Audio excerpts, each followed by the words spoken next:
So reading, the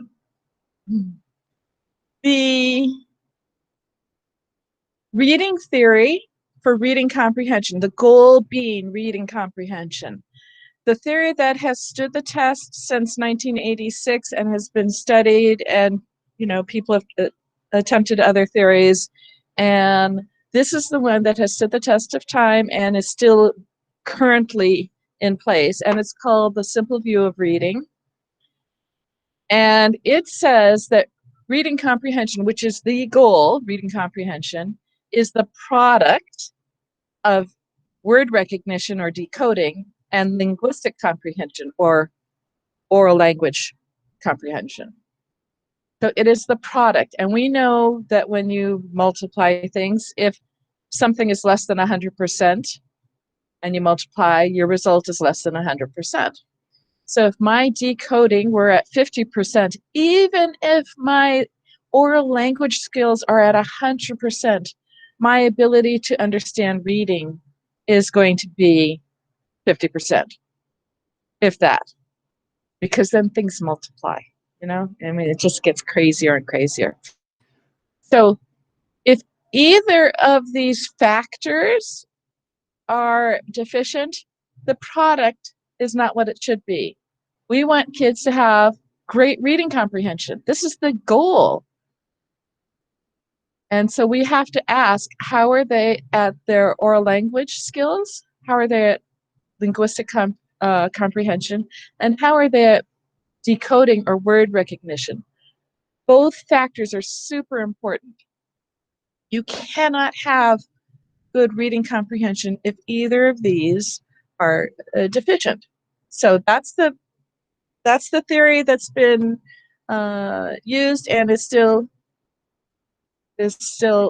accepted.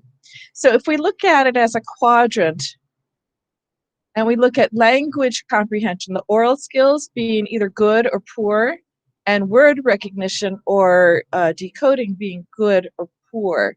If you are good at recognizing words, reading words, and you have good oral language skills, you will have good reading comprehension. This is where we want kids, right?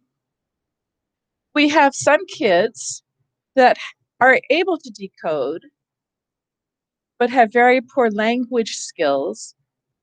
And this is a very specific learning disability. It's either in our English language learners, where they've been taught to decode, but they just don't know what the words mean. So we have this group here, or we have kids with intelligence issues. I hate to say, where they are taught to decode, but they don't have the ability to understand everything, and they're in this area. This is a very small area. This is primarily our English language learners, and they can improve up to here once their vocabulary and semantics and syntax skills improves, once their language skills improve. But so for most of us, we would see our English language learners, if they're having reading difficulties and they are good decoders, they could be here and they can move here once they learn to decode. We have kids that, bless their hearts, they can't decode and they have no idea what the words mean. This is beyond what most gen ed classes have to deal with. And if they are able to decode, it helps them. If they're able to decode, they will go this way. If they're able to learn vocabulary, it goes this way. But these are the ones that have the most difficulty. This is where we see the majority of our struggling readers. Now, most of you will have kids and you'll say, gee, when I'm talking to him, if I read the passage to him, he gets it. He can tell me, he can summarize it, he can tell me the main points, he knows what's going on. But he can't read it. He has very poor reading comprehension. That's this. And this is one of the accepted views of what dyslexia is. But in any case, whether it's a genetic dyslexia or just the fact that they have not been taught to decode, this is where we see the bulk of our struggling readers. And just if you would unmute yourself, do you see this in your classrooms and in your the students that you see? Do you see, can you think of people where you can say, yes, I can see that that person is a good decoder, poor language, or a poor decoder, good language, or a poor decoder and poor language? Are you able to see this? I've seen this before. And yeah, Emily, I have too. With a lot of my students, they're I work in, I'm a sped teacher, so it's like even though they're in the upper level, so they're in 5th grade. That's kind of why I kind of had that question that I posed inside the chat box in reference to sight words, and it's just trying to develop their phonemic awareness and how to decode. And so I'm trying to work on, like, when we come back from break, like work on more decoding and sight words, because I feel like they're just glossing over what the word may mean. But I try to have different exercises where we're trying to break it down, whether that be me working one-on-one with them, them reciting the word, them trying to listen to the different reading. I'm going to give you strategies on that Thursday.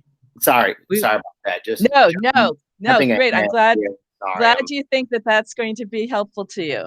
But it's like I've seen them, like, they may read a word, but then the words that they struggle with, they kind of just are trying to read the word and not trying to break the word down, whether that be a prefix or a suffix. It's like, okay, it says retrace. What does retrace mean? And they're like, to read it's something. Retrace. It's retrace. They read it as retrace. Read something. It's like, okay, like it's tough to say, like, let's break this word down, especially in a virtual space. I think sometimes if we were in, like, if we're face to face, right? I think that way I could go over and be like, this is how to highlight this. This is how to highlight that. And so I think a lot of the times the students can do it, but maybe we're just not in a place now with the virtual space and how to do that. So that's another reason why I'm here, is trying to, maybe you could suggest some ways to do that in the virtual space. So absolutely. Sorry to be long-winded. No, I appreciate the input. Anyone else? How do you so if you have like a kid that is a good talker, so like the language is there, but then when they read, the decoding is not great, like, is there any downfall to that? Or is that, so like when you ask them to explain what does this mean, they totally can, but when they read or when they have to write it down, it's harder? So like, is writing also part of that decoding and all of that? How do we fix that? Okay, so we're going to fix that by improving the explicit phonics instruction, by taking the emphasis to sounds. And at your level, at the upper level, as we teach spelling and writing, we combine the sound, the phonology, the sound, what you hear in the word. We combine the meaning. So we look at roots, affixes, so all the morphology. And then we combine spelling. So we combine 3 things at the upper levels of getting to improve spelling and then writing. And the lower levels, the primary thing we can do is emphasize sound, the sound symbol correspondence. And we'll work on that. But as far as writing and reading, they go hand in hand. They are complementary skills. And what we'll see is that kids who are poor decoders are also poor writers, because they don't have the skills to effortlessly translate their spoken word to a written word. And whenever we have cognitive overload, everything comes down. And cognitive overload is one of those things where when you're asked to do too much, your brain shuts down. You can't do it. I can sit there and work through Russian literature, and I can sit there and figure out that name. Maybe those Russian names, they're tough. And I usually say Mr. R. And then it's like, oh, there's another Mr. R. Which one is it? And then I have to look through all the letters. And I can sit there and work through that. I can't do it for very long, because if something is at a really tough level, at the frustration level, your brain shuts down. You can't function at that level, right? So when we have cognitive overload for kids, okay, there's this metaphor. Cognitive overload is like, okay, if you're cooking, when you're cooking on your stove, you've got a four burner stove. You put the things that you're having to cook right away at the front burner because you're paying attention to it, right? You're scrambling eggs, you're doing something, you put it on the front burner because that's what you're attending to right now. The stew that's going to sit there for 3 hours, you push on the back burner and you let it just stew. You don't have to think about it. If you have too many things on the front burner, you're going to burn things. You're not going to get the food out. Something's going to happen, right? That's cognitive overload. We want to shift as much of the processing to back burner so it happens automatically, where we're not thinking about it. When we're thinking about the decoding, when we're thinking about how do I spell that word, you're thinking too much. You've already forgotten what you were going to say. If you're having to write, you know, you have this nice complex thought, a complex sentence in your head. Because I love chocolate, I ate it to excess, and my face broke out in pimples. Okay, whatever. So you have this complex thought in your head, and you start because, cause. Do I use a C or a K? Is it a S or a Z? Because I. Okay, capital letter I. You've already forgotten what your whole sentence was, right? You cannot get. You can't have everything on the front burner.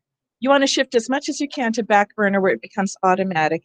You cannot have good writing skills and reading comprehension if you're having to focus too much on each piece. So each piece has to become smoother. Did I answer that question? Sort of. And spelling, we know there's a lot going on in spelling. And what we see so often, again and again and again with kids, is that they will choose to use the simplest sentences and the simplest words because they don't want to bother saying, I don't know how to spell this, or I wrote it down, it looks wrong, let me erase it again, it still looks wrong, I'm going to erase it again, now I've made a hole in my paper, I need a new paper. And they don't want to go through that process. So they choose the simplest words that they know and the simplest sentences that they can get away with, and writing suffers. Right. But when we address the encoding, decoding using systematic phonics, and when we address the phonemic manipulation that helps boost orthographic mapping, which we'll get to, all of the processes become smoother and more of the processing can be moved to back burner where it happens automatically. Okay. Anyone else identifying, seeing where your students are here in this grid? We good on that? Seeing that this is a way of looking at, I can see where my students' problems are and how we can group or separate the problems, being able to identify what's going on. Okay. So the simple view of reading is the overarching theory, but then taking that simple view and expanding it, we have what's called the Scarborough's rope, and it's saying that skilled reading is the intertwining. And if we were in person, we might actually have a rope and twist things together and see how strong it can become. But it is the intertwining of our language comprehension skills. That was one axis, one factor of our simple view, language comprehension, and our word recognition or decoding skills. So in language comprehension, these are the individual standards that we address all the time, right? Background knowledge, vocabulary, language structure, including syntax and semantics, inferences, metaphors, literary devices, and literary print concepts, right? We know we have standards addressing those. And just very quickly, do you feel like the curriculum you have adequately supports this area? Yes, no? Or is there an area in here that you feel is inadequate in the reading curriculum that you have now?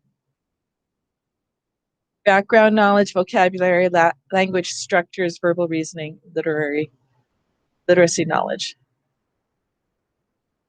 Are we good? What I find is that most people will say, yeah, my curriculum handles that. Yeah, I mean, some kids are still deficient. We know there's some kids that have absolutely no background knowledge. EL kids or kids, just their home environment, they have absolutely no background knowledge, and the vocabulary is very poor. But we see that most curriculum people feel is adequate in providing the resources we need to teach that area of reading comprehension. One of the parts that goes towards a skilled reader. It is this area here where we have the most trouble for our students. Phonological awareness, decoding, and sight recognition of familiar words. And it's not saying sight words, but being able to recognize words instantaneously. We'll talk about how it's taught.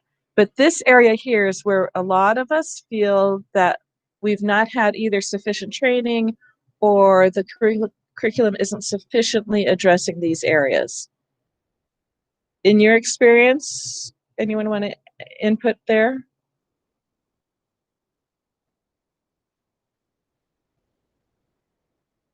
Yes, no?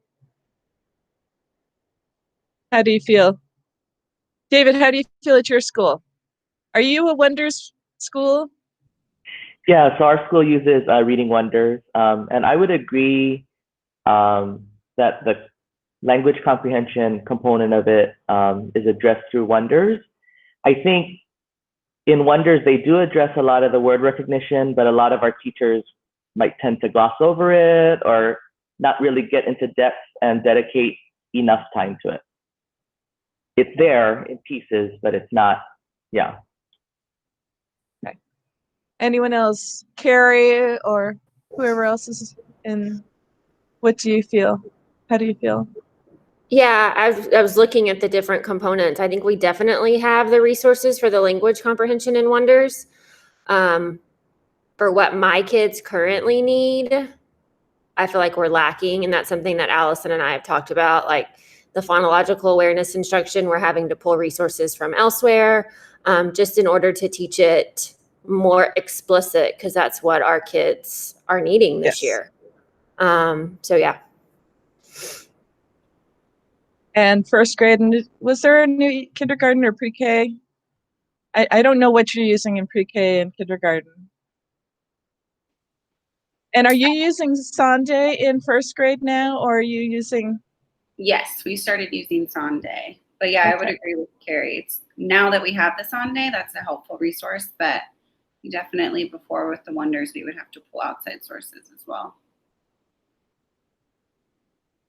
And Jackie, your EA in which grade levels?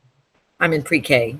Okay. So they don't really focus on the alphabet, but there are words that they will pull out, just recognition kind of thing, and we're associating them with our activities. So it's very simple, very, So in pre-K, do you do any phonological awareness explicit instruction? I don't speak the teacher language. I'm not really sure what that means. During our lessons, yes, and But our we're small working groups, yes. With butterflies, they will see the word butterfly kind of thing. So it's associated with the experience. Okay. All right. So this is where generally we need to bolster our curriculum and what we have in our toolbox. Skill builds. All right. Rather than send you back, actually, let's go ahead. Where is it? In the crash course, sorry, in the Jamboard, I had one slide 3 or frame 3. Just as a quick show, if you can just quickly pop over there and slide your red check marks under the areas that you feel you need most help with, and the green check mark under the area that you like got this. Okay, it takes the pillars need most help with.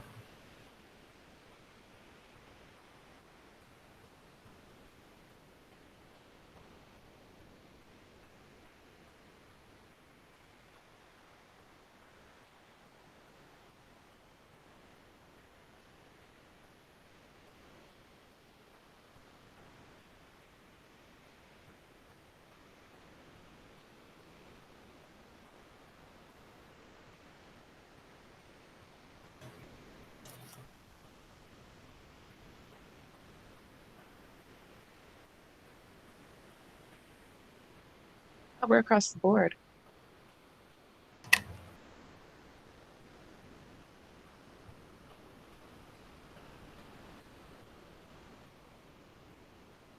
So you all feel pretty solid in phonics.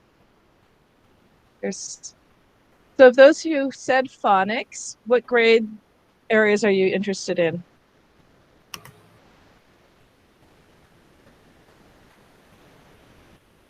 And I'm going to tell you that once we talk about phonological awareness, you might change it and say, oh, I didn't realize that I needed more help there.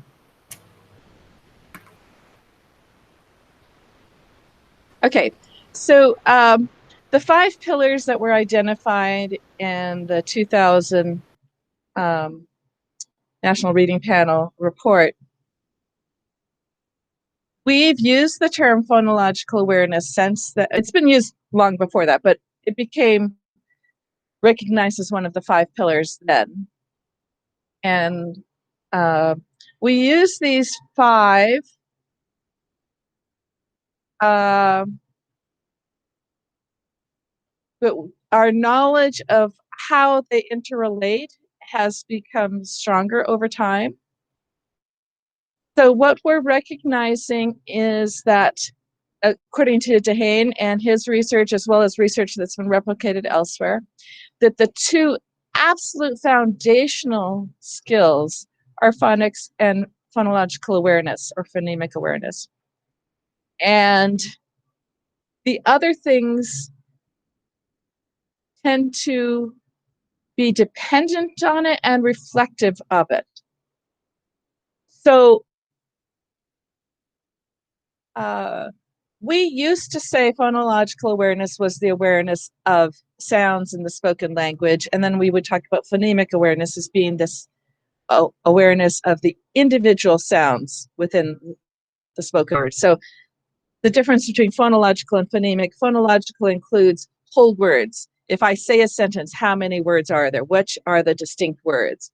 Or if I say the word tomorrow, how many syllables is it? That's phonological words, components of the spoken language, the whole language.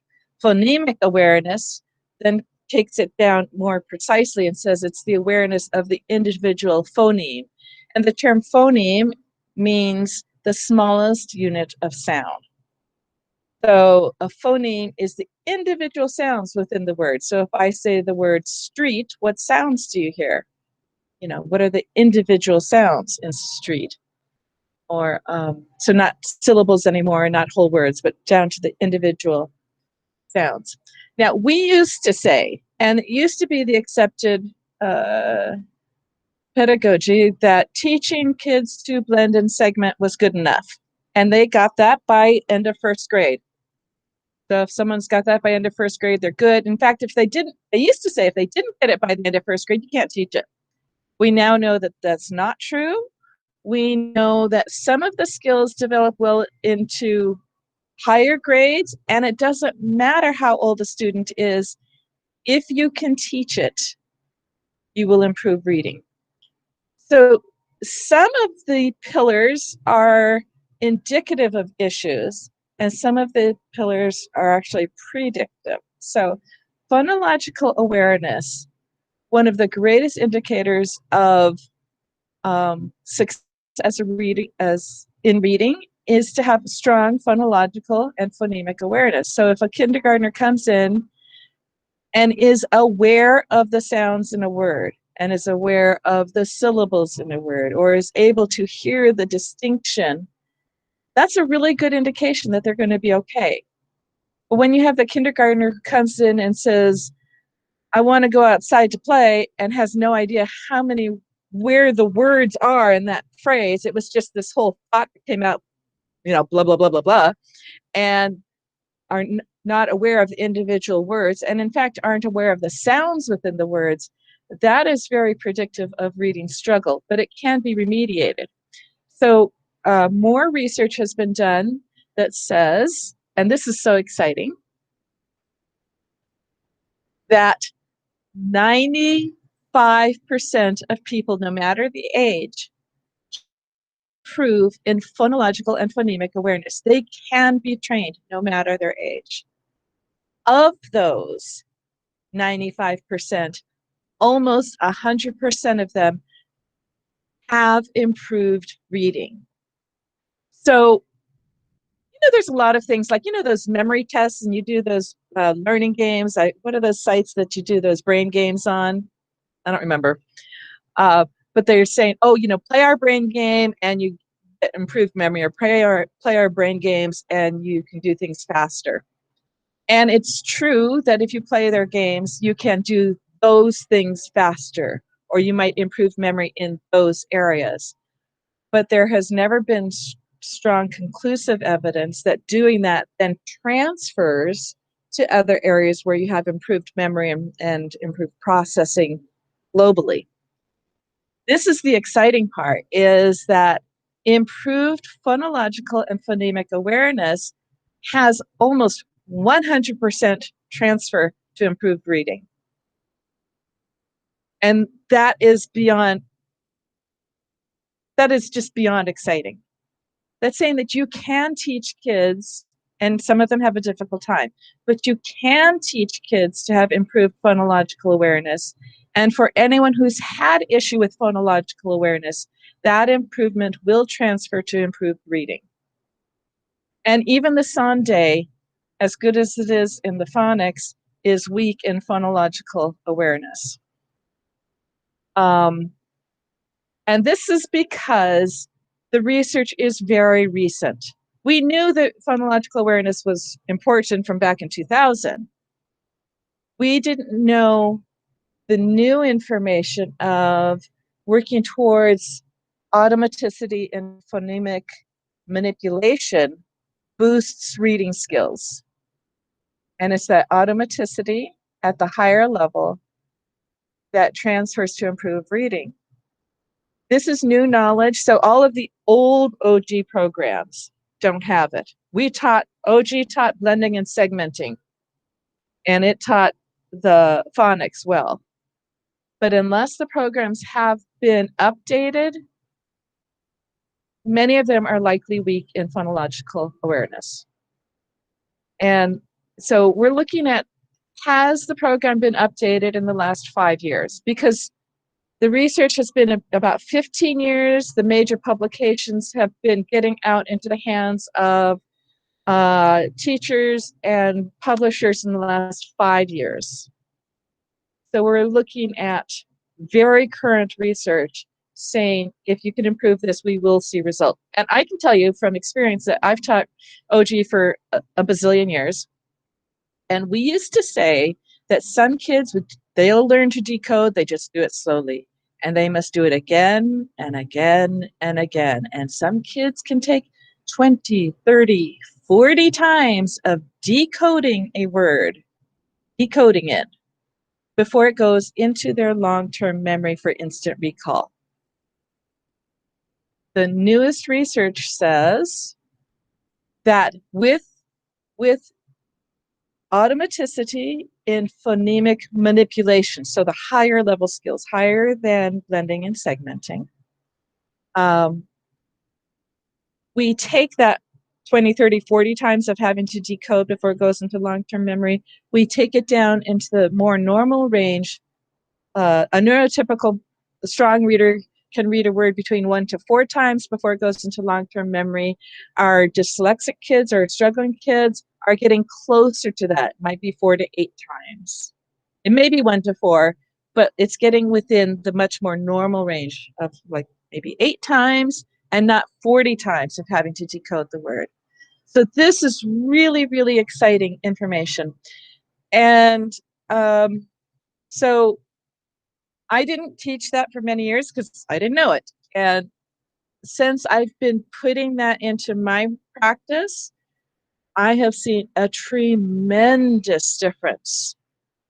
So this is an area that when we work on the practical aspects of how to do this over the next few days, we're going to spend time on how to assess, how to scaffold, how to teach it, how to help these kids. Because that is big. A lot of us, like all of you said, that you are strong into knowing that we need explicit phonics. By the green check marks, you know, most of you feel like you're pretty good with that. So we will go over some of the phonics, particularly as it relates. So the people who put the red ones here, are you younger grade or older grade?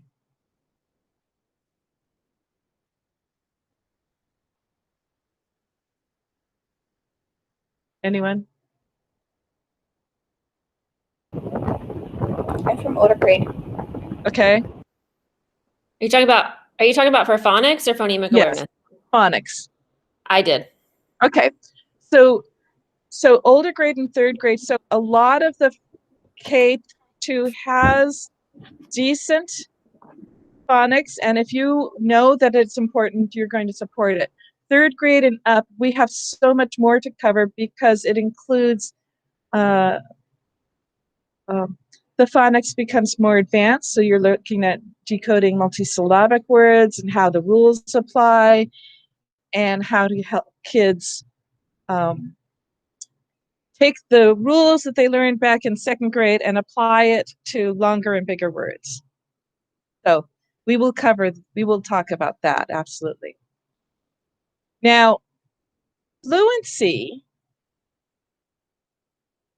once it was identified as one of the 5 pillars, people started teaching fluency, and I heard it, and teachers will do, okay, read it again, read it faster. Were you faster this time? Okay, try it again. Were you faster? Were you faster? Let's go for speed, let's go, did you get it faster? And fluency became a lot more of a push to, can you read for speed? And what we know is that fluency is a result of strong decoding married with good oral language as skills as we're moving towards reading comprehension. So fluency is much more an indication of where a child is. And there are very few kids who need explicit instruction in fluency, as in the, okay, read faster. For those who do need instruction, it's often that they've not heard phrasing done correctly. It's often teaching them explicitly how to phrase and giving them a lot more of the examples. It is rarely ever the need for speed. Okay, so I'm just going to put that out there, that once we bolster the other areas, we generally see fluency improve dramatically, and that very few kids need the explicit instruction on reading for speed. They do need practice in letting the skills that they've been learning in phonological awareness and the skills they're learning in phonics improve to the point that they are decoding smoothly. Vocabulary. Okay, so this, up until third grade, we know that vocabulary is primarily an oral reception.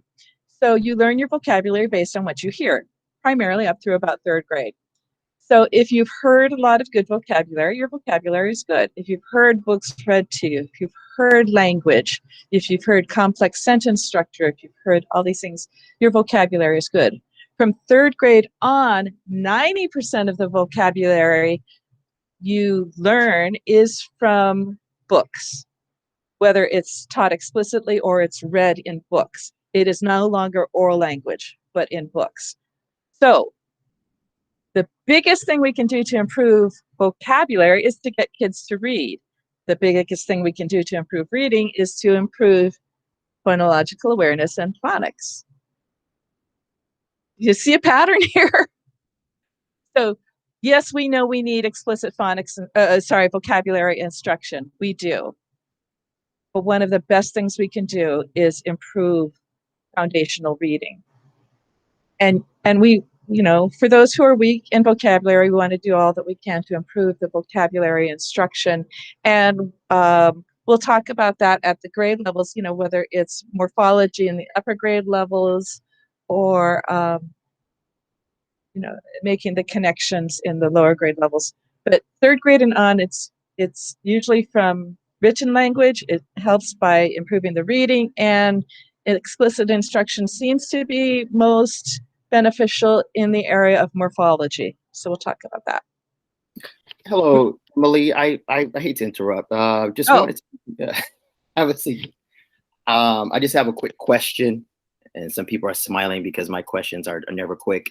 But how about checklists? Would you suggest like a checklist per each of these items? Say, okay, phonemic awareness. All right, kids, we're going to learn about phonemic awareness.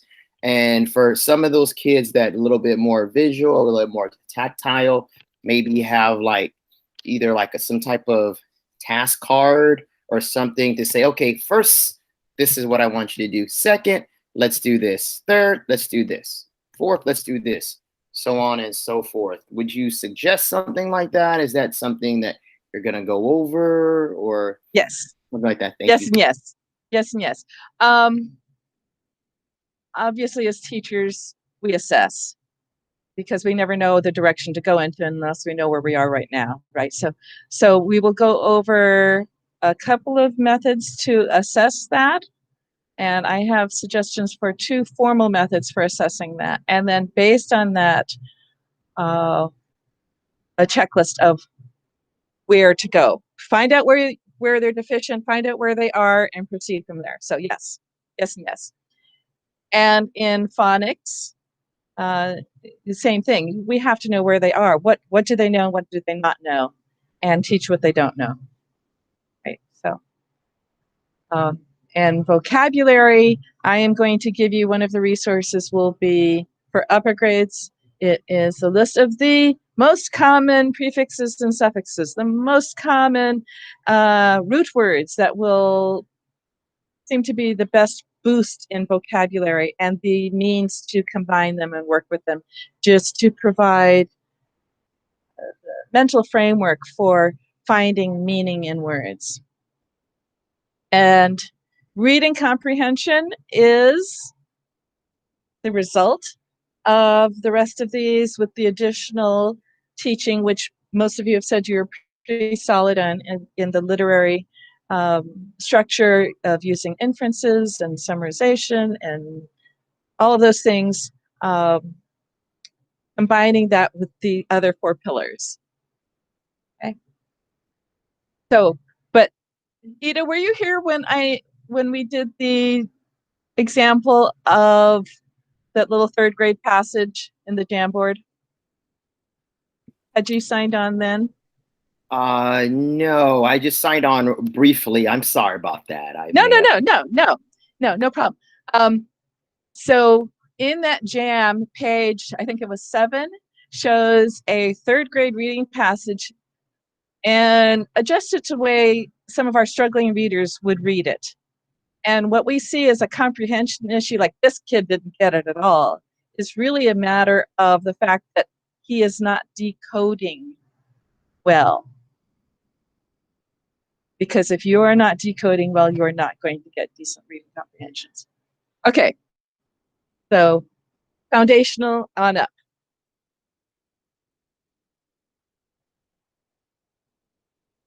So so going back to the foundational, according to Dehane, absolute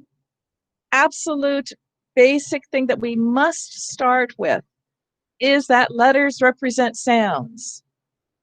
And if ever you have a question in whatever you're teaching, if you go back to that foundation, letters represent sounds, that will often guide you, whether it's in spelling, whether it's in writing, in reading. Keep going back to the foundation. Letters represent sounds. Those little squiggles are sounds or representation of sounds. And in that letterbox part of the brain, we take the visual input of the squiggle and we attach it to a sound, and then we combine sounds. Absolute necessary skills is first that words are made up of sounds. So we're taking it down to the very simplistic because, we've got struggling kids. Let's make it as simple as possible. Words are made up of sounds. Are kids even aware that words are made up of sounds? Words are made up of sounds. The letters represent the sounds. We have to be able to pull sounds apart, and that is called segmenting. And we have to be able to put sounds together, and that's called blending. So while we're going to get much more complicated than this, these 4 truths are the absolute foundation for everything else. And if we keep that always at the forefront of this is what's going to drive our prioritizing instruction. If we're prioritizing the students' recognition that words are made up of sounds, that sounds represent letters, and that we can put them together and we can pull them apart, if we're prioritizing that, we're going to help the student. If we're taking away from that, we are hurting the student. So just very simplistically. And I know Dr. Louisa Moats, she wrote an article back in 1999, and she rewrote it just recently and republished it. And she says, reading is rocket science, because she's saying that, hey, it is a difficult process. We need to recognize it as difficult. And she's right, it is difficult. And there's a lot that we should learn and can learn to help improve our instruction. But if we come back to the very basic in order to prioritize everything we do, this is the most basic. Okay. Learning to read begins with our ears. And that's not really quite a true statement, because it begins with visual input. But the magic happens in our ears. Okay, do you remember the deaf kids versus the blind kids? Reading magic happens in concentrating on the sounds. We get to talk about orthographic mapping. This is the other area that has had the most research that impacts reading instruction. And okay, so first I read the term orthographic mapping and like, okay, what the heck is this new term? I've got another new term to learn. I've learned so many new terms. And then I say, well, it sounds like what I do already. What's the difference? And yet the more I read about it, the more I realize how nuanced and how elegant it is. Orthographic mapping combines the orthography, how something is spelled, the visual representation of letters, to the sounds, and then takes it to the lexicon. That means the word that you have in your memory, the word that you know a meaning of it. Okay. So that makes sense. Okay, what's the big deal? But here's the big deal. Orthographic mapping is now recognized as the process we use to permanently store words into long-term memory. We do not store words as whole words. We do not store words as whole words. We as adults might see whole words, but we do not store words as whole words. We store it as sounds in sequence. So it's matching the sound to the symbol in sequence. So sound, symbol, sequence. If you can keep that going in your brain, sound, symbol, sequence. If you can map the sound to the symbol in sequence, you are able to store that word in your long-term memory. That means, remember this, the Stroop effect? That means that the word then becomes double negative. You can't not read it. If you see it, you have to read it. There's no way you can't read it. It is this process of combining, of recognizing the sound to the symbol in sequence that stores the word into long-term memory. Now, we say, hey, I've taught kids by flashcards for years. They learn it. They do. But what they're doing without your help, but what they're doing is they are still recognizing sounds in sequence. That's why if you flash a kid the word house and you flash the kid the word horse, they're still putting the sounds in sequence. Or if you flash stop or tops, it is still sounds in sequence that is being mapped together, connected to the knowledge of the meaning that puts it into long-term memory. So none of us read, as we are all decent readers, none of us read stop and says tops. We have put the sounds in sequence and connected it to the meaning. So it sounds like that's not a big deal, but it really is, because this informs our instruction and it tells us how we can help kids get words into long-term memory, to get kids to instantly recognize words. And the research is that when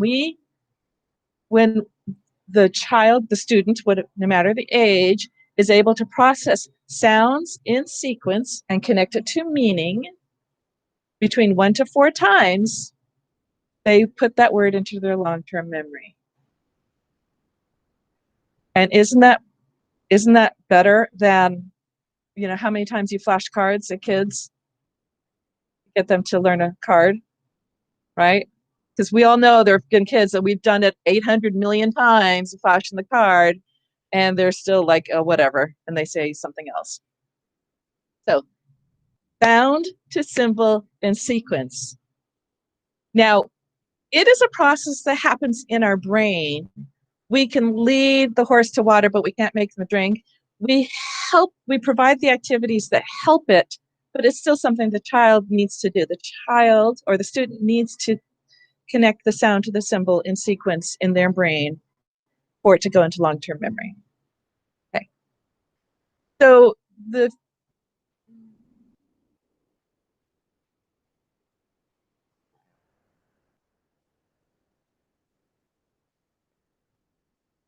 okay, so we're going to look at a video. How distracting was it for me to play it?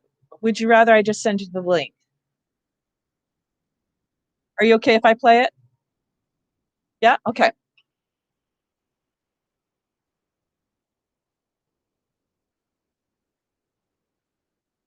Hold on, sorry.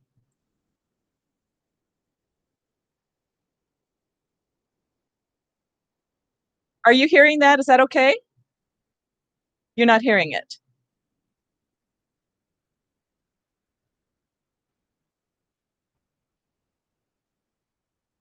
Were you seeing the video? Did you see the video? You just didn't hear it? Okay. Try it again. You might have to mute your own mic. I will. And let me try just do the tab, because that sometimes works better.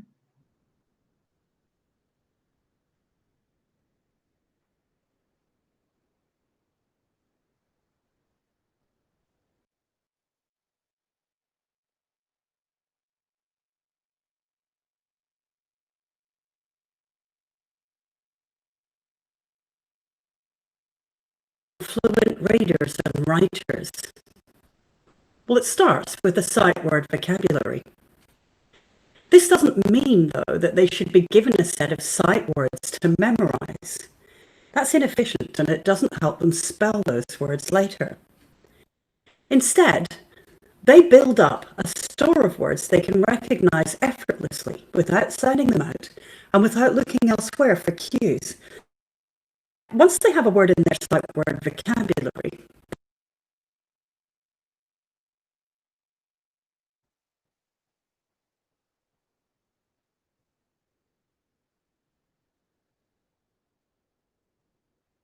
that's too glitchy. I'm just going to send you the link. Is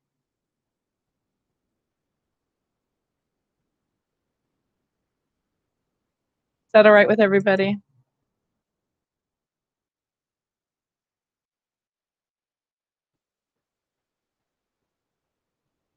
everyone good?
I have one more video on orthographic mapping, and I feel like you might as well hear from people who are the pioneers and researchers in the field. So I'm going to send you one more video and for you to listen to on orthographic mapping. And then I'm also going to put in, ask you to go back to the jam and make a note. And let's see, this video is, how long is it? Oh, stop. I hate the ads. Okay.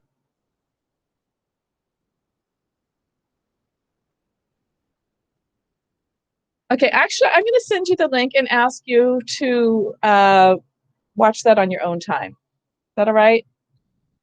And I have it starting. The whole video is excellent, but I have it starting at about 20 minutes. I'm going to, I think I usually let it run for about 8 minutes, but if you have time to watch the whole thing, go for it. But let's just go right into the Jamboard. Oh, and I need to present again. So,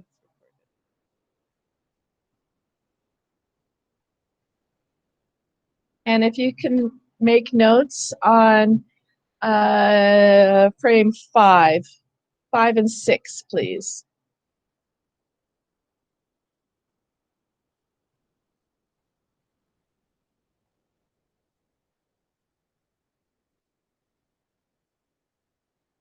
Water.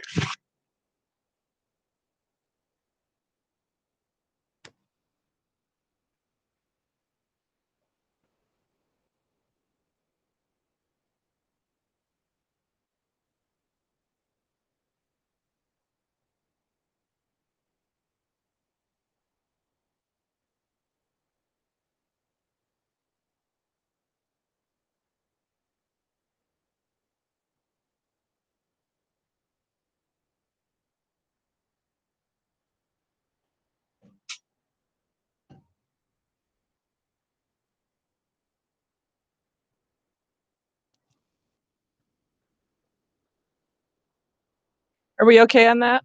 5 and 6?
We good?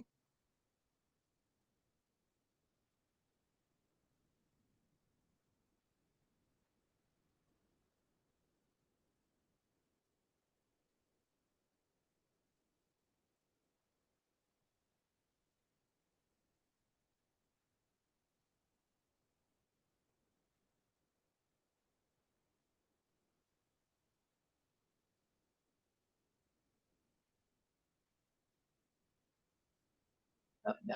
Back. Yeah, okay. So before we go on in here, anyone need a break? Should we take a couple of minutes or good? Stand up and stretch if you need to. Do you want a break? Anyone? Okay. All right, I'm going to tell you that when I first was reading about orthographic mapping, I thought, okay, that makes sense. That's what I do. And then it took a lot of self-evaluation, and I'm constantly evaluating, and then I say, oh, I didn't realize that that aspect of my teaching was not promoting orthographic mapping. What can I do to fix it? And so just if you wouldn't mind taking your, unmuting yourself, and let's think about in our actual practices, what are areas, if you can just think for a minute and speak about what are areas where what we're doing is not promoting orthographic mapping or needs improvement. Anyone would like to share, please?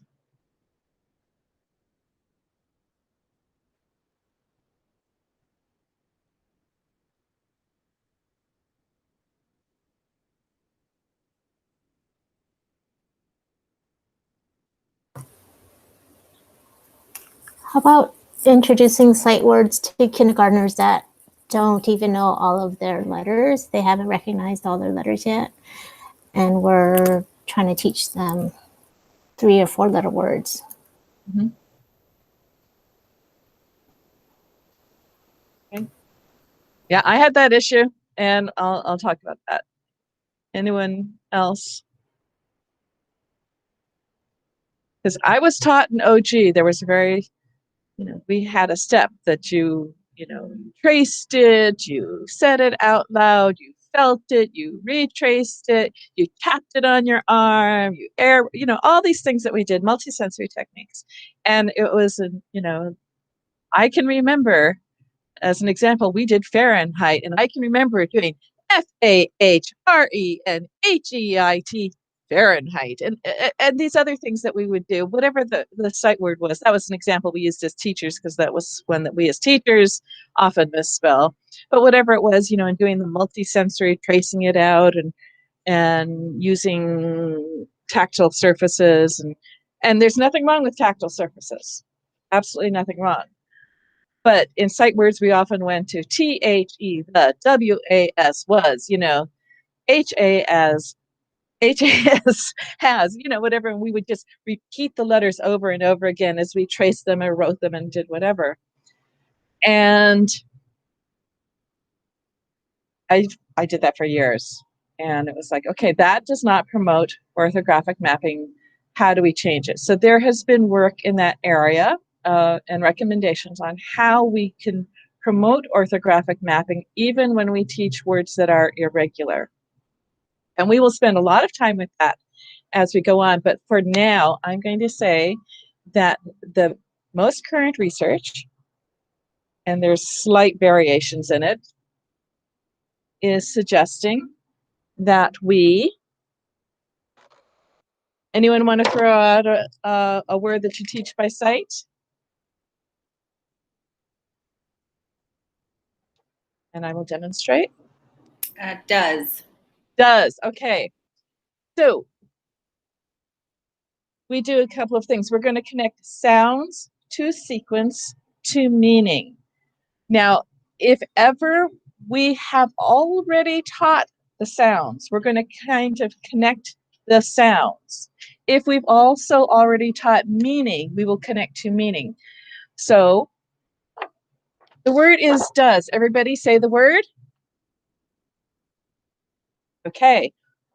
I'm going to just make a mark as we say the sounds. Can we say the sounds in the word does? The sounds are d, z. What are the sounds? D, z. Okay. How do we spell the d sound? Everybody? And you all said d, because most kids at this point have learned thesis d. Good. And at that level, I might also support it with the very explicit instruction on letter formation.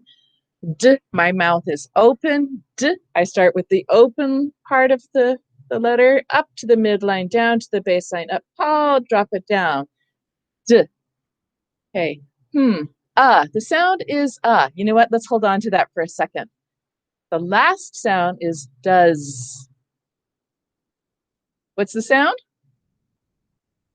Okay. If you've already taught is and has and was, and the kids have been taught that we often use the S to say z, we can say it. If you haven't, if this is the first one you're teaching, the simple words are, we use an S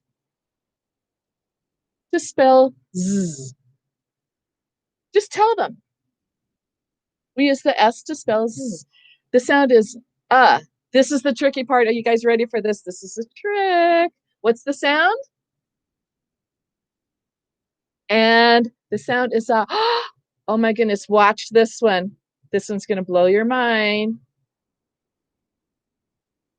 We're going to use the OE to spell Let's say the sounds again. D, z. And Carrie, tell me, what did I use to spell the D sound? D. Excellent. And Bernie, what did I use to spell the Z sound?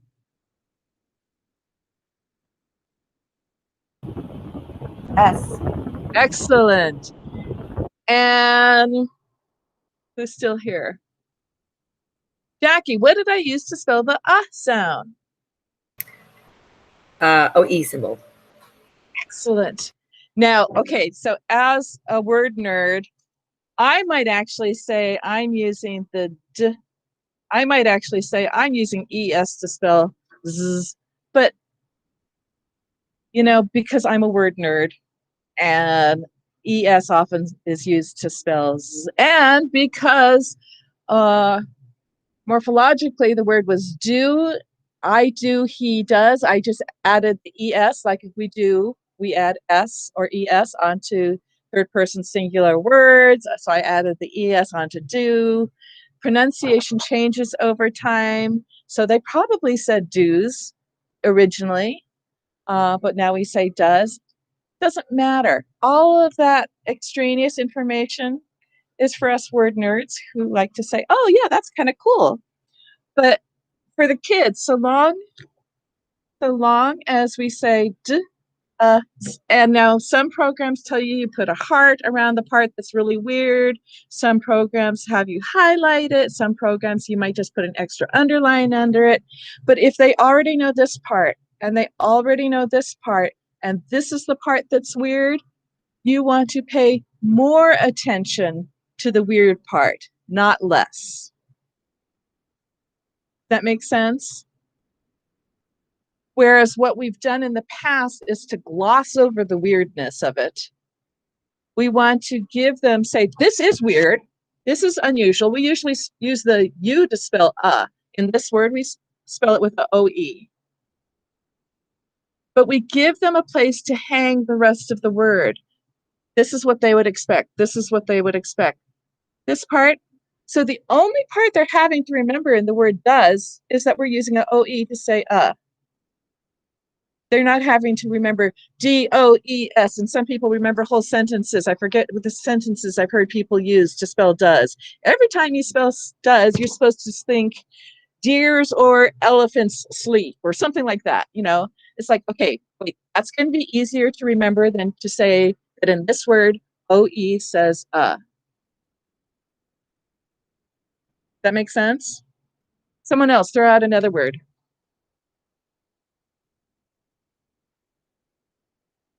Anybody? There, Which one? the location. Okay. Thank you. The word is there. Say the word. Excellent. Let's split up the sound. So this is where the segmenting comes in. Remember, we blend and we segment. So in spelling, we segment the sound. The word is there. Let's say the sounds. Air. We have 3 sounds. There. And actually, I'm going to go ahead and do this on the screen to make it easier, but for you to see, because this is how I would do it with my students. But whiteboards work. But let me give you a screen. Where is my...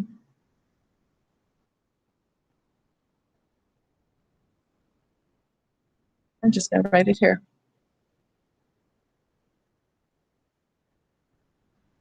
I usually have a board up that has printed lines, and I'll show it to you tomorrow or whenever we come back.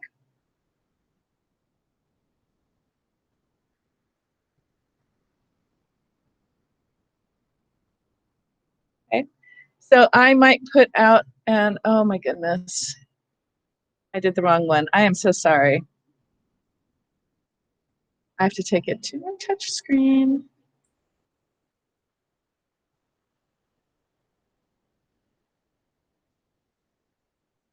Sorry about that. Wrong side.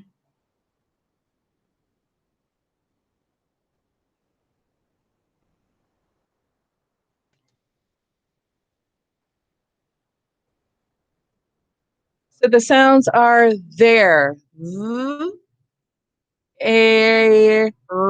There. The sound is Z. How do we spell it?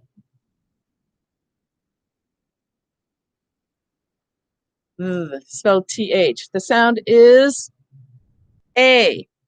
Oh my goodness, guys, watch this one. This one's tricky. We're going to spell it with an E. In this word, we use the E to spell A. What's the sound? R. And now some people put the E with this line. Some people stick it off because it's not a sound. And then I have a silent E on this word. And depending on what you've already taught, if you've taught the jobs of the silent E, the E makes, changes the sound of the vowel. The E is there for a V or a U. The E is there to soften the C or a G. The E is there to give the syllable a vowel, there's the plural canceling E. Depending on what you've already taught, you can reinforce that teaching. If you haven't taught it, you just say, I've got the E here. And you can say, I'm spelling it with a silent E at the end. You can connect it and say that R-E is part of the R sound, or you can say the E is reminding us that this E is saying A, whatever you want to. The tricks don't matter so much as the fact that we are connecting the sound to the symbol in a sequence, okay? And reinforce what you've taught. And if you haven't taught it, it's okay to just say, we're using E to say A. And we've got a silent E on this word that's reminding us, or whatever you want to say. Some people put it right here on this sound and saying, well, you're using an R-E to say R. By the time I come to the word there, I have most likely taught some of the silent E's. But if I'm teaching there, I will connect it to meaning, and I will say, let's also, at the same time, let's write the word here. Let's say the word here. What are the sounds? E, R. And let's spell those sounds. Spelled with a H. E, spelled with E. R. And then I have a silent E that helps this E say E, here. Do you notice something here? And we can connect it to meaning. So whatever connections you've already made, when you reinforce those connections, So if you've made connections about spelling rules, go ahead and reinforce them. If you've made connections about the meanings of word, go ahead and reinforce that. And then if I would spell where, you know, where, and this word I use a WH to say what. I'm using the E to say A, I'm using the R to say R, and then I have a silent E again. Oh my goodness, look at this. And I will connect that here, there, where, these are all places, and we see the place word here in them. But it doesn't really matter where you are in your teaching. Reinforce what you've taught, reinforce what you're trying to teach, but still, wherever you are, even if you've not taught it, connect the sound to the symbol in the sequence. And that promotes orthographic mapping.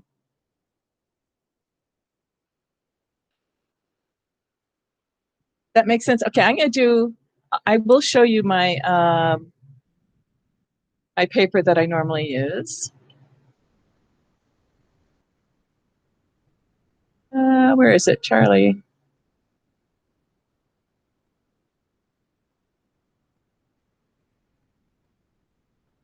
I don't know where it is.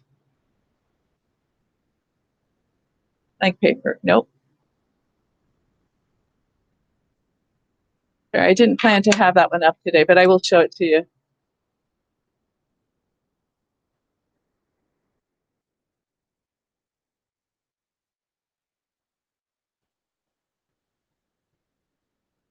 I lie.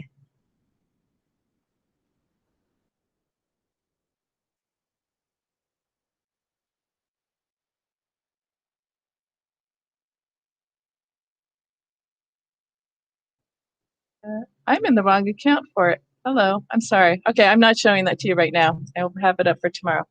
Okay, but let's say giving you a word that might be at a higher level. The word is aroma. It's one of the words you have in 3rd grade. Aroma, say the word. How many syllables? Now, I will teach how we work with syllables tomorrow and the next days.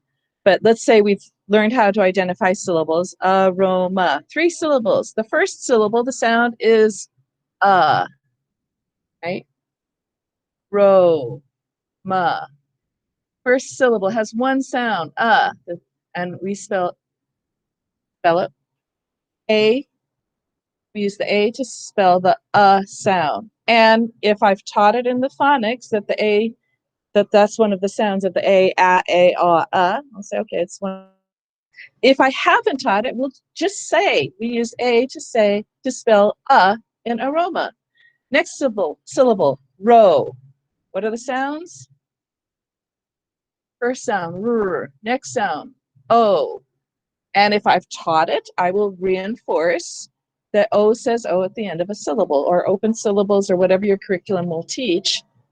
But at least say O says O in this word. Next syllable, ma. Sound, spelled Again, we're going to spell the sound with an A. And I might reinforce, A often says at the very beginning or very end of a word, which is something I would introduce in phonics at, 2nd to 3rd grade level. But even if I haven't introduced it, you can still say, we will spell the sound with an A. That makes sense? So we can still connect the sound to the symbol.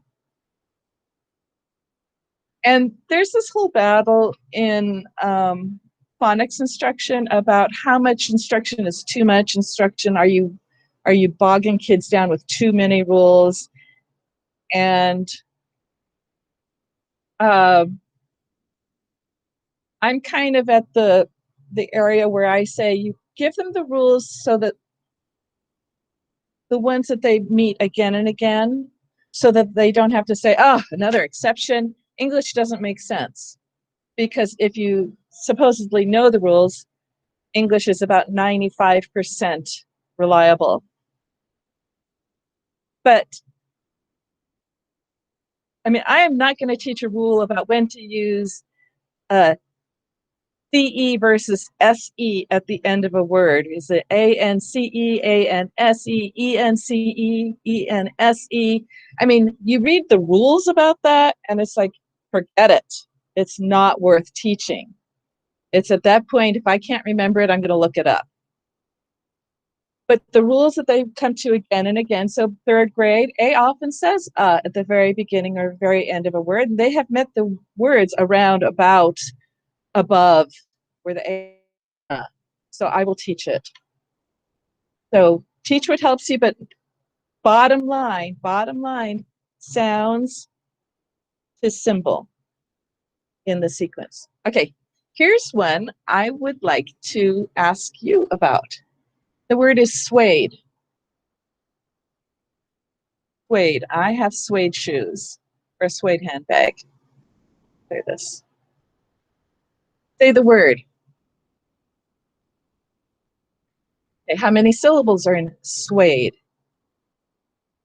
One syllable. Let's say the sounds in suede. Let's listen to the sounds. Suede. Say the sounds with me. Suede. Right? Okay, let's spell them. Suede. What's the first sound you hear? And how do we spell it? Okay. What's the next sound you hear? The sound is w. Okay. In this word, I'm going to spell it with a U. Doesn't happen often. It happens in this word. I'm going to use the U to spell w. Next sound, A. I'm spelling it with an E.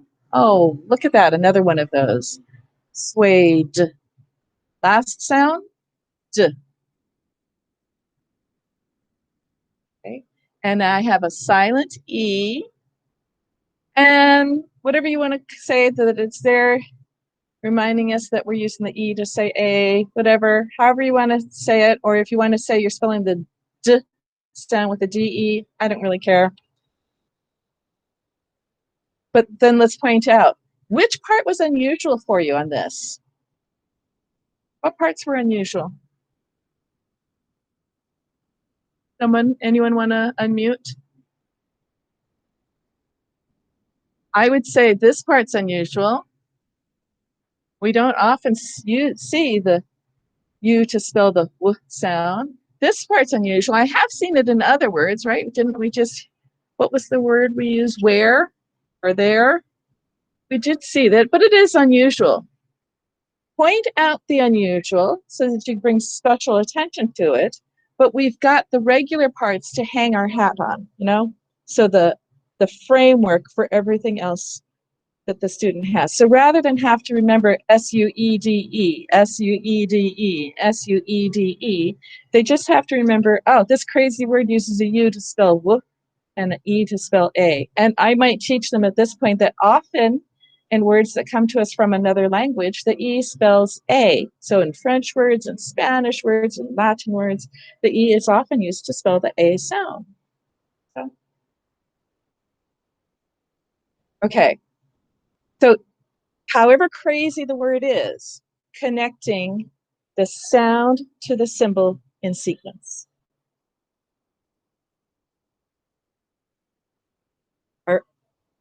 And we will do this, and we're going to actually practice doing this over the next couple of days if you are able to come back.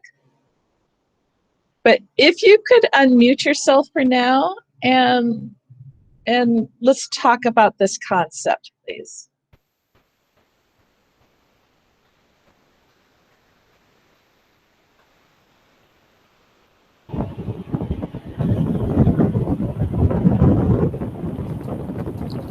Anybody? That you're just telling them that that's what it is. Like, it's not interrogating. You're not trying to go around it. You're just saying these two letters make this sound, and it's given to them. It's super explicit, and it just gives them the information that they need right there. I didn't quite hear that part, Carrie. What part? The last sentence. Oh, that you're giving them the information that they need so that you can continue to teach the word. Like, you're not throwing any tricks at them. You're not giving them anything to necessarily remember why it works. You're just telling them this is what it is. And I will say that for some of my students, particularly my students with autism that are very black and white, and like irregularities mess them up, they do better knowing the why. And so if I give them a little bit of the history, they're happier. But would I take a lot of time at that in a whole group when there's a million other things to teach? Probably not. Unless it was something that I know comes up again and again. If I'm in third grade and I know they're going to see a lot of words where the E says A, or in words where the I says E, I might, just reinforce it over time. Yeah, in words of Latin origin, the I will say E. Oh, look at this. You read the word radio. I says E. Whatever. So if I know it comes up again and again, I will introduce it at that time briefly, but the focus has to be on sound symbol sequence. Anyone else?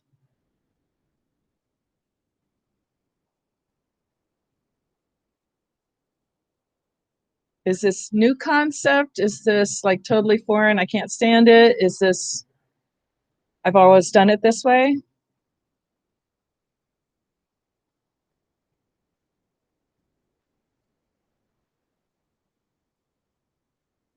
Anybody? I guess it's a little new, so like how Carrie was saying, where you're not really explaining why those certain letters say a different sound is a little different.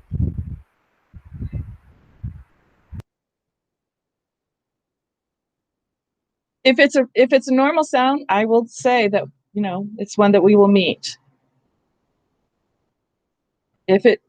So I like to take the long-term view on reading, and that is so much of what happened when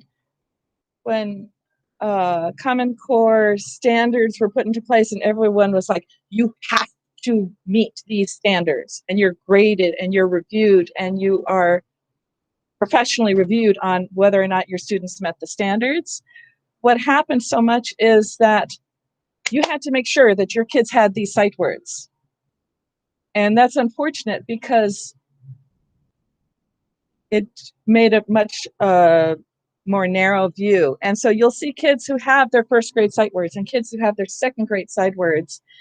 And then kids who come into third grade and have no idea that what they learned in first grade and second grade applies to third grade. There's no self-teaching going on.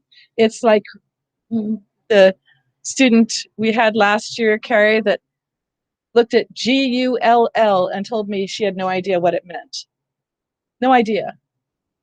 She learned in kindergarten those sounds, but she was so focused on learning her sight words. She said to me, no one ever taught me that word yet. So I think in kindergarten, they're not really tapping in on sounds anymore. It's more sight words, unfortunately. I think that's why our kids are suffering more in the upper grades. So like for preschool, Debbie Morrow will take their names and she'll do the sounds of their names and she'll write on the board and she'll do all that. And then she'll start, like how you were saying, then she'll do the syllables and she'll chunk it. From what I saw in kindergarten, they're not really doing that as much anymore. I might be wrong. Lori? They do letters, like they do letter of the week, but it takes them so long to get through 26 letters that they're introducing sight words before they're even done with the 26 letters. So it's hard. And they're not introducing all of the sounds of A, it's just the initial ah. So, or ah, not all the different sounds of vowels.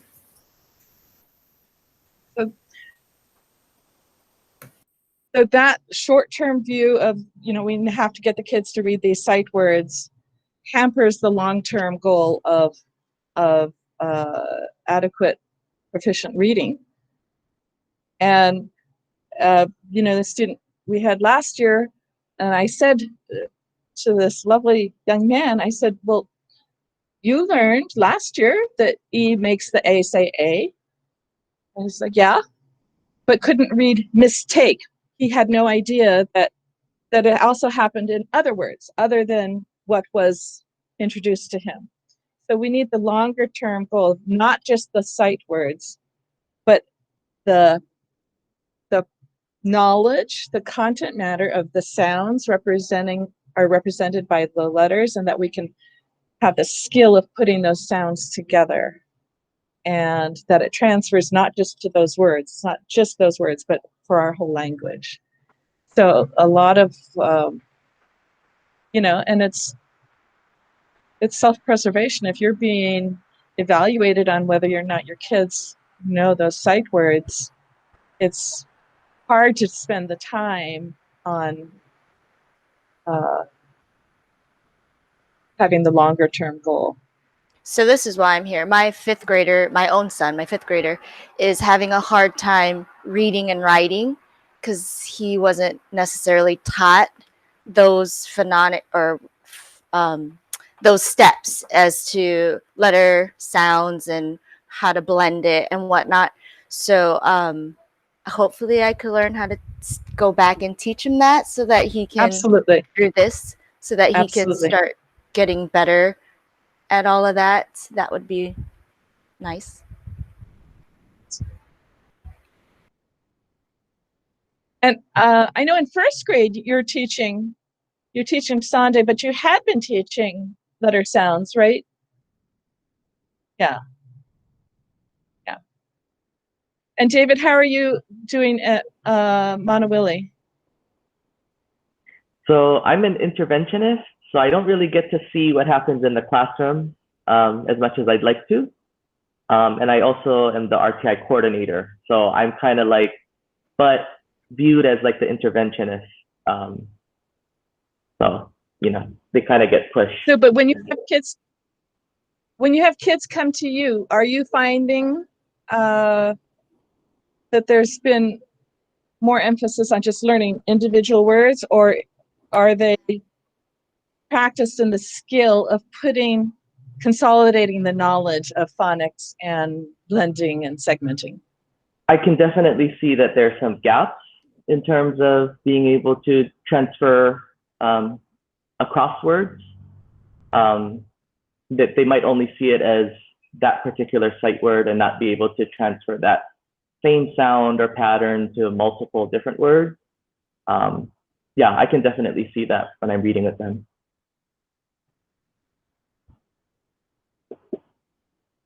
So we will go into phonics and over the next few days and hit the most basic phonics rules for the different levels, and not go into like beating it to death.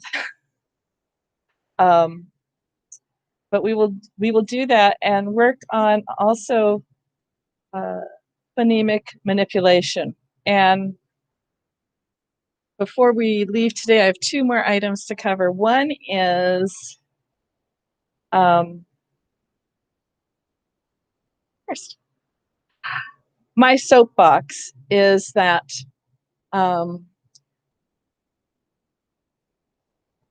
there's a lot of good information out there, and there's a lot of good research, and people have made some really good curriculum, and no curriculum is perfect.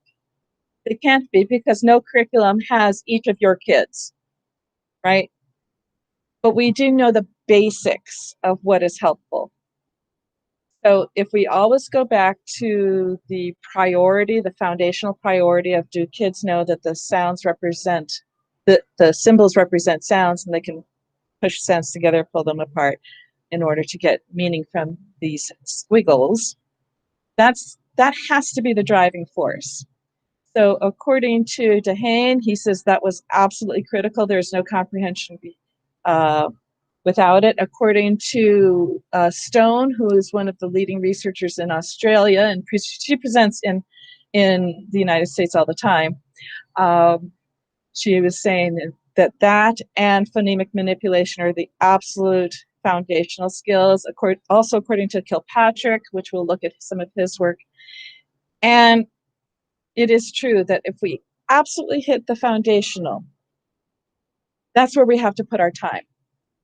And we talk about putting miles in text, and that's the idea, is that we have to have eyes in text. We have to spend time in the text, but it has to be with that foundational view, that are we connecting sounds and sequence. Now, there's many lovely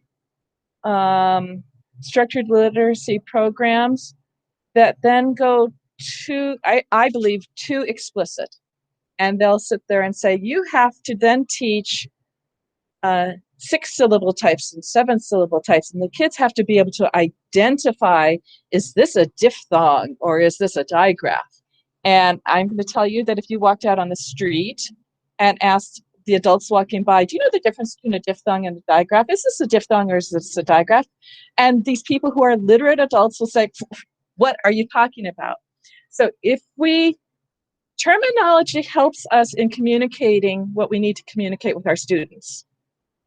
So like in grammar, I will teach nouns, verbs, adjectives, adverbs, because that allows me to communicate with them. But I will not do drills on, underline, do this, do this, do this, do this, and page after page of identification. So terminology helps us communicate ideas. The goal of identification is not time. It's not efficient to me.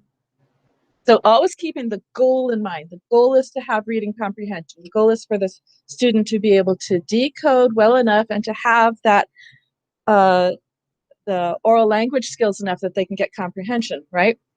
So remembering the goal, we don't want to get bogged down on the minutia.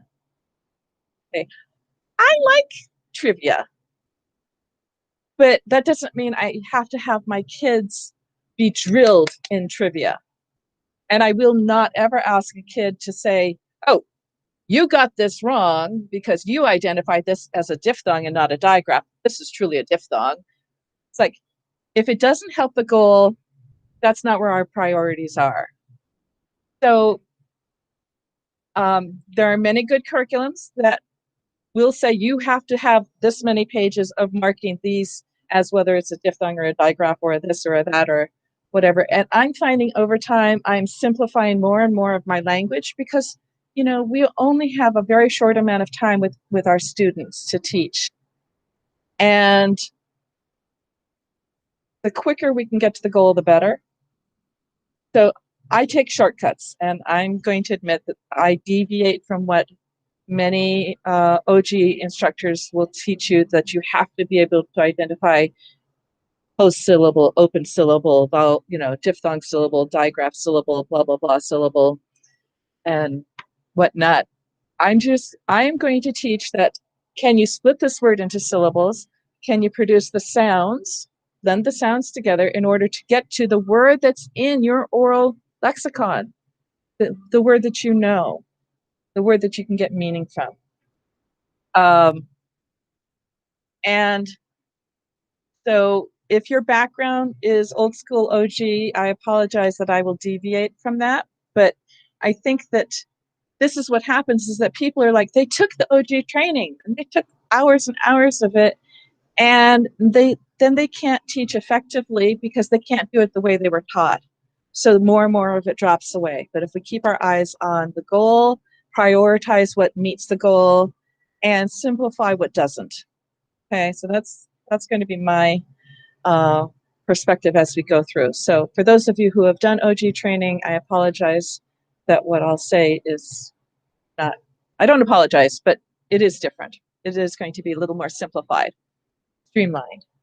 Okay, the other thing I want to talk about is picture here. We will go over some of the history of the English language, not today, as it helps us, but only to the point that it helps us in our instruction. But this here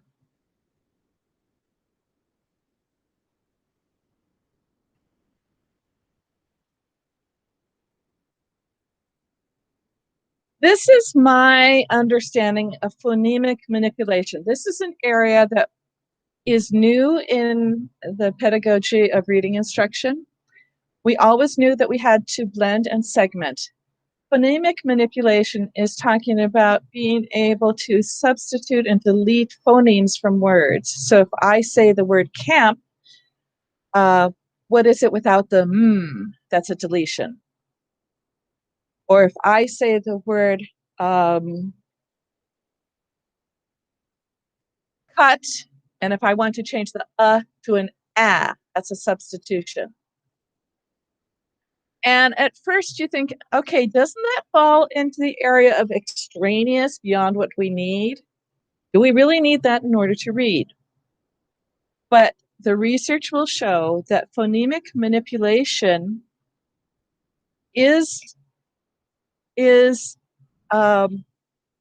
transfers over to better improved outcome for better reading. So the idea is if you were if you're doing batting practice and you put extra weights on your bat and you swing it and then you take the weights off, it's like, oh, this is easy. We want to make reading easy. So if we practice harder activities, it makes reading easier.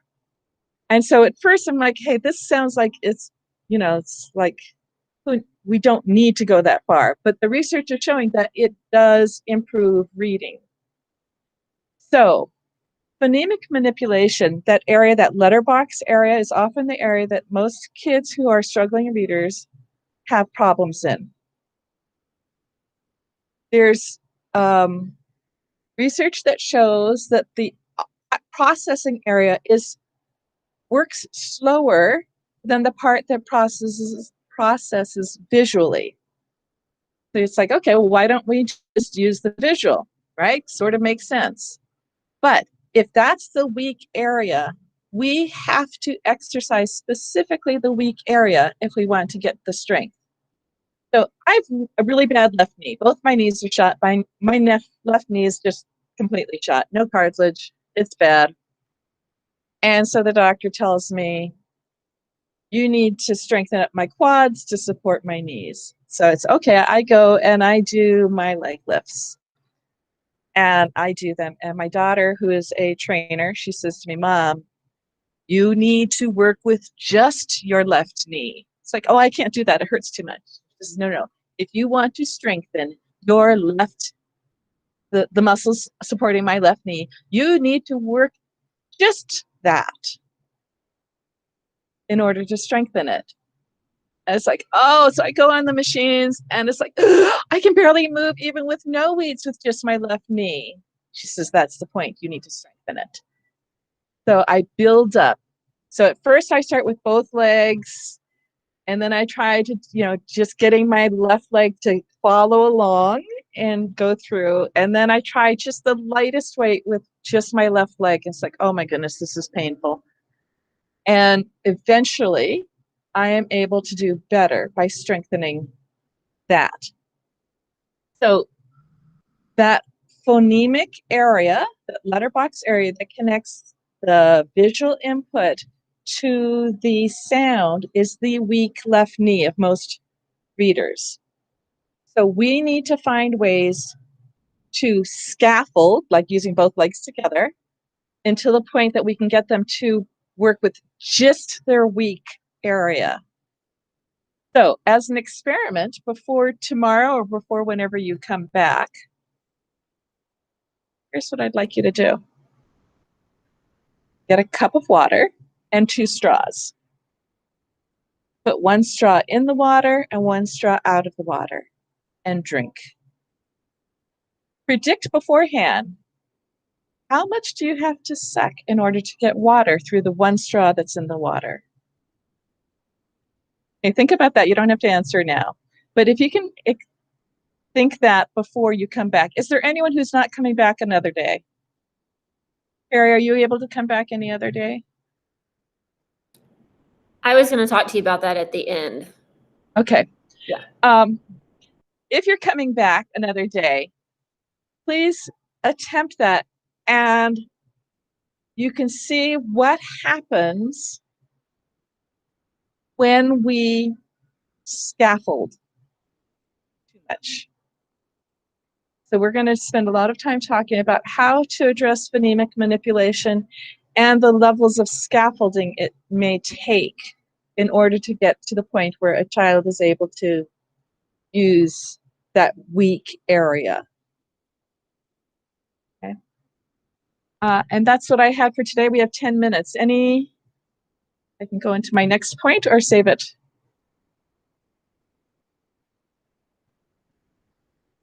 Any questions or comments or just reflections even?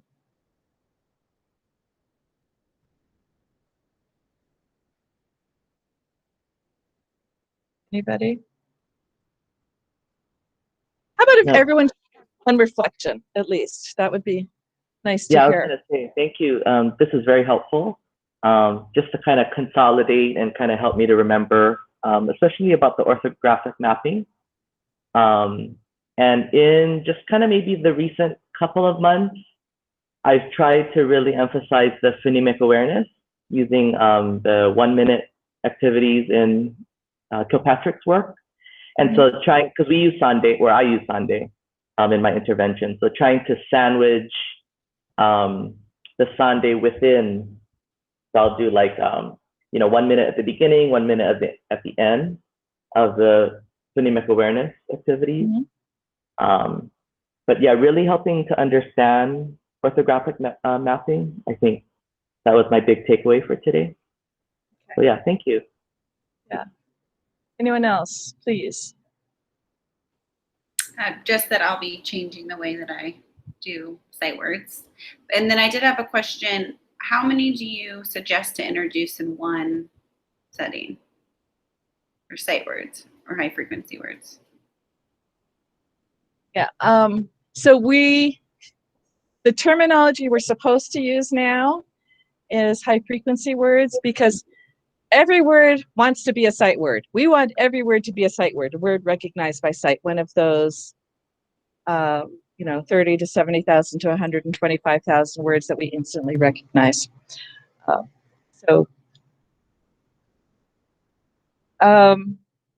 Some people some people talk about doing fewer sight words, like 2 or 3, and then having a pattern that they're also teaching simultaneously. So at that point, it's like what works with your curriculum. But the most important thing is that you teach it in a way that promotes the orthographic mapping as opposed to just visual memory.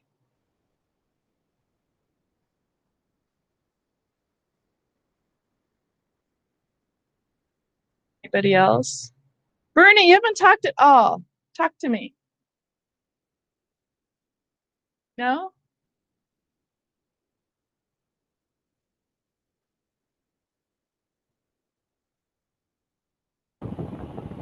A lot of it is a bit overwhelming, honestly, because I don't know much about like OG.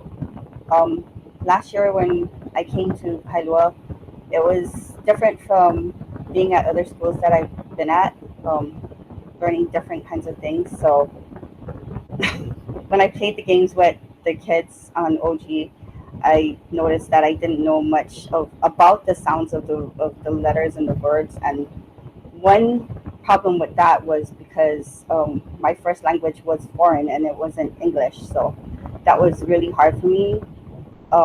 Like the OE, I would always say because I learned it as so it was like, oh, it actually is OE. So it was weird for me, but just I guess everything is a learning experience, and so I'm just learning along with the kids as well as everybody else. Yeah. Thank you, Bernie. Anyone else, please?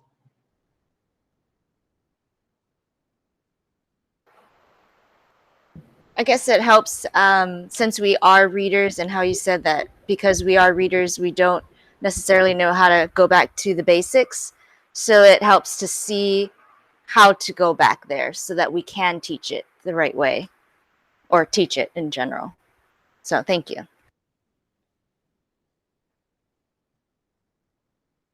And for Bernie and Jackie, you know, the work that people do is the hands-on, one-on-ones is so important. So this is where we go back to, you know, the absolute foundational. Are we supporting that the letters represent sounds, and are we supporting the sounds and symbols and sequence in order to work through the words? And we will go through processes and techniques for teaching, and teaching in person or virtually and whatnot. Anybody else? Yeah, Reflection? I was just gonna add, like, this has been a really good refresher for me because our priority standards changed a little bit this year in reading, just to make sure, because we're teaching distance, to make sure like what we're teaching is explicit. And so we are spending a huge block of our ELA instruction on phonics. And I taught phonics when I taught early childhood, my first 8 years of teaching. And so my last 10 years have been in upper grade. So didn't teach a lot of phonics and phonemic awareness. So this is just kind of reteaching myself, like what's best practices.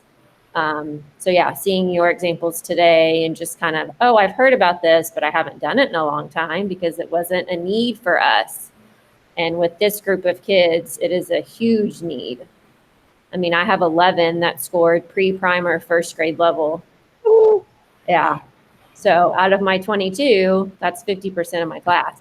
But the same notion, like we're teaching the rules and the patterns and why they work. And now the higher readers are like, now that makes sense. Like they didn't understand why CVCs worked or why CVCE, you know what I mean?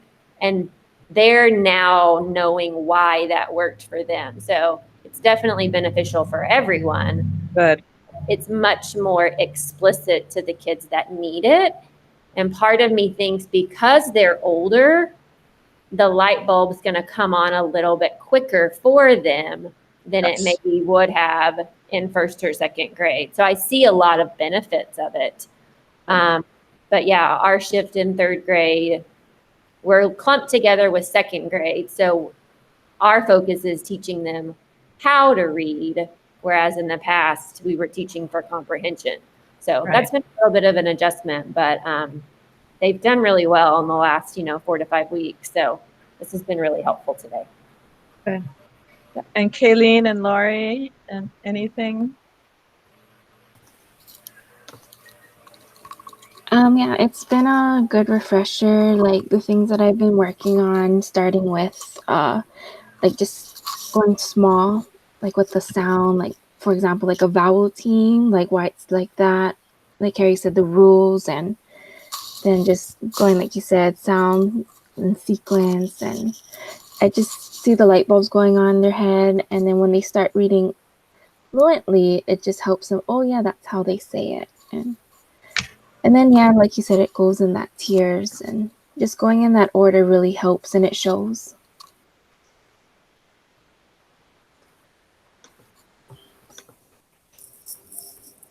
Else? Okay. All right. And we're right on time. Yay. Okay, so if you're coming back, whatever days that you're coming back, so Tuesday, Wednesday will be primarily focused on K-2. And I was saying that, but Carrie, I don't know whether that might be what you need to, if you have that many in. So, but I will try to record as much, but who has time? I mean, if you don't have time to sit here and actually participate, it's also hard to find time to watch it later. So I'll try to record tomorrow, these other days as well, but we're going to do a lot of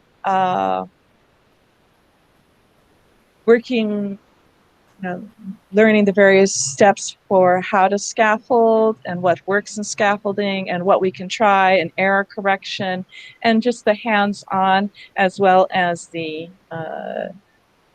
explicit phonics rules. So actually, before I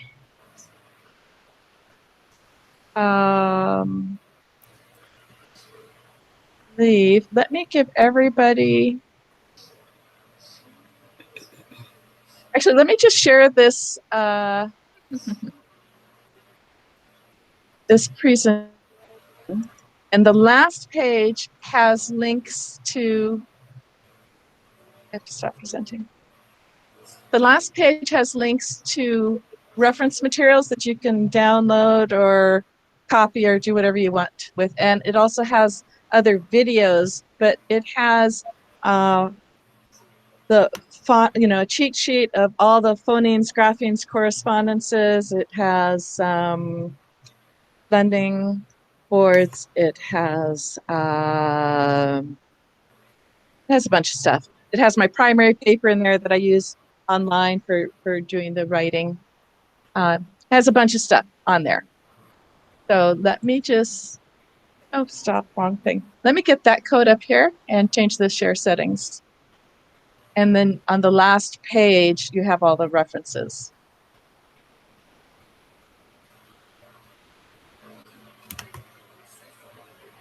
And I'm just going to ask that if you get this, to make a copy, please. Anyone? Is everyone's got a DOE email, right? Everyone here? Leave. Here we go. I think that's the easiest way to get the resources for you. So it's on the very last page of the presentation.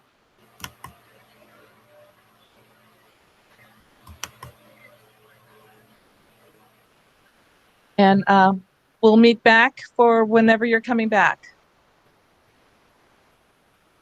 Okay, so thank you for sitting through this today, and I hope you're coming back some other days this week. Did everyone get that? Can you make a copy?